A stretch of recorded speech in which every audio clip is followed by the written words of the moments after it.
एक नारी सब पे भारी. हे हाय हॅलो नमस्कार, स्वागत आहे तुमचं प्रिया होळे युट्यूब चॅनल मध्ये. मी प्रिया तुमचं मनापासून स्वागत करते. मला खूप भारी वाटतं की मी एक नारी आहे आणि सगळ्यात महत्वाचं म्हणजे की मी कुणालाही घाबरत नाही. मी आई झाल्यापासून एका गोष्टीला नक्कीच घाबरते की माझ्या नंतर माझ्या बाळाला कोण चांगल्या पद्धतीने सांभाळेल. या गोष्टीला मी नक्कीच घाबरते. कारण माहितीये का, आजकाल कुणाचाही भरोसा राहिलेला नाही की कुणाला कधी काय होईल. बरोबर आहे का नाही मंडळी? तर मग चला करूया आपण एक नारी सब पे भारी.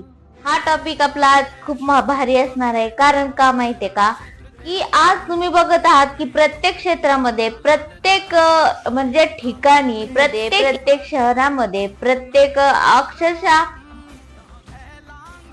देशामध्ये, देशाच्या बाहेर आणि खूप मोठ्या मोठ्या शहरामध्ये आपल्याला महिला वर्ग ह्या अगदी पुरुषांच्या खांद्याला खांदा लावून काम करताना दिसत आहे. बरोबर आहे का नाही? मग ही नारी शक्ती आहे आणि ह्या नारी शक्तीला कुणी कमी समजायचा कुणीच प्रयत्न करू नका. कारण जी नारी एका पुरुषाला जन्म देऊन त्याला मोठा करते आणि तो पुरुष स्वतःला मोठं झाल्यानंतर स्वतःला इतकं बलवान समजतो, पण त्या बलवान शक्तीच्या माग एक स्त्री शक्ती अशी आहे की जी जेवढी शांत आणि जेवढी प्रेमळ राहू शकते, तेवढंच ती दुर्गेचं रूप घेतल्यानंतर काली माता सुद्धा होऊ शकते आणि महिषासुरासारख्या राक्षसाचा वध सुद्धा करू शकते. हेतू हा आहे माझा की नारीला कमी लेखण्याचा प्रयत्न कोणी सुद्धा करू नका. का माहितीये का? कारण आता तुम्ही बघत आहात, नारी म्हणजे फक्त प्रेमाचं प्रतीक नाहीये, तर अगदी श्रद्धेचं आणि शक्तीचं प्रतीक सुद्धा आहे.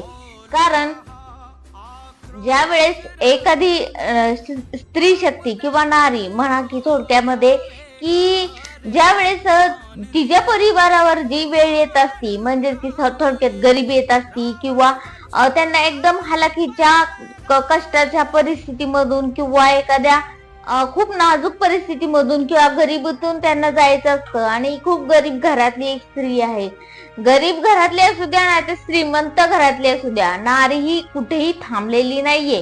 कारण ती तिच्या क्षेत्रामध्ये प्रत्येक बाबतीमध्ये पुढे आहे.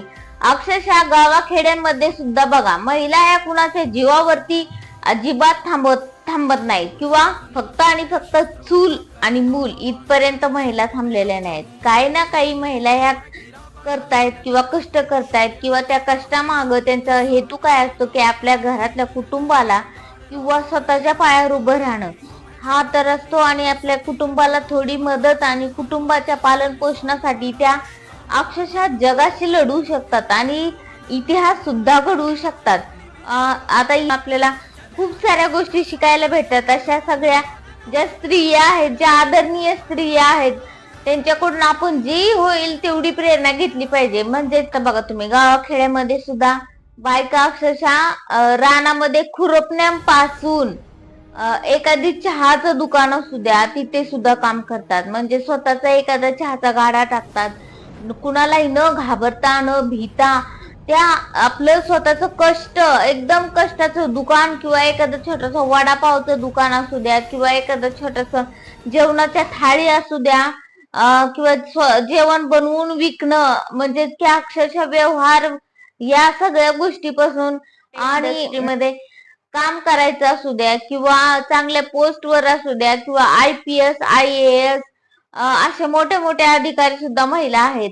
म्हणून नारी शक्ती ही कुणाच्या अपेक्षा कमी नाहीये. कारण हे जगत पूर्ण हे नारीने बनवलेले आहे. नारी शक्ती ही खूप श्रेष्ठ आहे आणि मी एक स्वतः नारी आहे म्हणून मला खूप गर्व वाटतो आणि मी तर कुणाला भेद पण नाहीये आणि मला कुणाची भीती पण वाटत नाही. कारण माझ्या आई वडिलांनी मला एवढं तरी शिकवलंय की तुझी चूक नसताना तू कुणालाही घाबरायचं नाहीये आणि आपलं काम आपण निडरपणे केलं पाहिजे.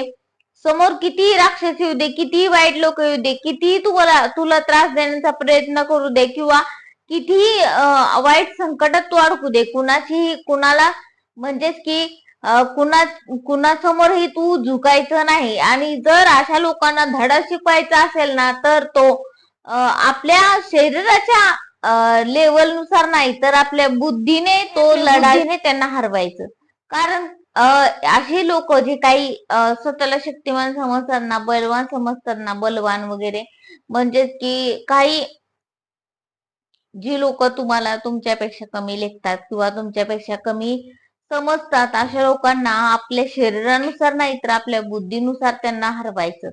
म्हणजेच की त्यांना त्यांची अद्दल घडून जाते. म्हणून कुठल्याही क्षेत्रामध्ये नारी शक्ती ही कमी नाहीये आणि कुणालाही न घाबरता तुम्ही तुमचं काम कुठल्याही क्षेत्रामध्ये असू द्या, अगदी रानात काम करत असू द्या किंवा चहाची टपरी असू द्या तुमची, किंवा तुम्ही एखादं हॉटेल टाकलेलं असू द्या, नाहीतर कुठं तुम्ही कुठल्याही एखाद्या मोठ्या पोस्टवर असू द्या, तुम्ही तुमचं काम हे न भीताच केलं पाहिजे. जर तुम्ही घाबरला, तुम्ही एक आपला नारी बनून राहिला, तर ही जग दुनिया तुम्हाला खाल्ल्याशिवाय राहणार नाही. तुम्हाला जर जगामध्ये काय मिळवायचं असेल, तुम्हाला तुमचं नाव कमवायचं असेल ना, तर तुम्हाला लढलं पाहिजे आणि एकदम न भीता आदिमाया शक्ती आणि रौद्र रूप तर घेतलंच पाहिजे प्रत्येक स्त्रीने. हा मान्य आहे की स्त्रीने हे सौम्य, आणि आजचं कलियुग इतकं भयंकर आहे की या कलियुगामध्ये आवाज कमी नाही तर आवाज हा मोठाच ठेवला पाहिजे, आणि या मोठ्या आवाजामुळेच समोरचा आपल्याला घाबरतो. एवढं ध्यानात द्या. मग त्यांनी आपल्याला आगाव म्हणू द्या, नाहीतर काय पण म्हणू द्या. कारण काय माहितीये का, आजची दुनिया ही शांत आणि सौम्य, म्हणजे की मी बकरी कशी करते मॅ मॅ, तसं नाही करण्याची, तर आपल्याला वाघिणीसारखी डरकाळी सोडायची. कारण आता आपल्याला आपल्या जीवालाही न घाबरणे. म्हणून मला प्रत्येक स्त्रियांना हे आवाहन करायचंय की ह्या आता जे घटस्थापना होते, जे आता आपले नवरात्री चालू होते, या नवरात्रीमध्ये वेगवेगळ्या साड्या तर घालाच तुम्ही, पण त्या वेगवेगळ्या साड्यामध्ये तुम्ही फक्त साड्याच नका घालू, तर आदिमाया शक्ती आणि आई जगदंबा बनूनच राहावा. कारण या कलियुगामध्ये असंच वागण्याची गरज आहे. आणि हे काय मी सांगण्यासाठी नाहीये बर का. आता कालच व्हिडिओ बघितला ना, तुमचा विषय तिथंच संपला. त्यामुळे कुणालाही न घाबरता एकदम बिंदासपणे तुम्ही तुमच्या क्षेत्रामध्ये काम करा, आणि ती पण आदिमाया शक्ती बनूनच करा. कारण आता आजच्या या कलियुगामध्ये तुम्हाला एकदम शांत स्वभाव आणि एकदम गरीब घाई बनून राहण्याची काही गरज नाही. कारण ती झालं लोकांना दाखवण्यापुरतं. म्हणजेच की थोडक्यामध्ये की नाही का, आजकालचे लोक म्हणतात की ही लय आगाऊ दिसती, बोलती, करती, अशी करती, तशी करती, उलट बोलती, म्हणू द्या, लोक काय म्हणायलाच असते ती. पण आपण असंच वागलं पाहिजे, कारण अशा वागलं तरच आपलं सुरक्षित आहे, एवढं ध्यानात घ्या. आणि तुम्हाला कसा वाटला हा आजचा व्हिडिओ? कारण मी हे व्हिडिओ का बनवत असते माहितीये का, कालच मी ती कुठली गोष्ट घटना आहे ती 4 वर्षाच्या मुलीवर काल बहुतेक कालच न्यूज बघितली.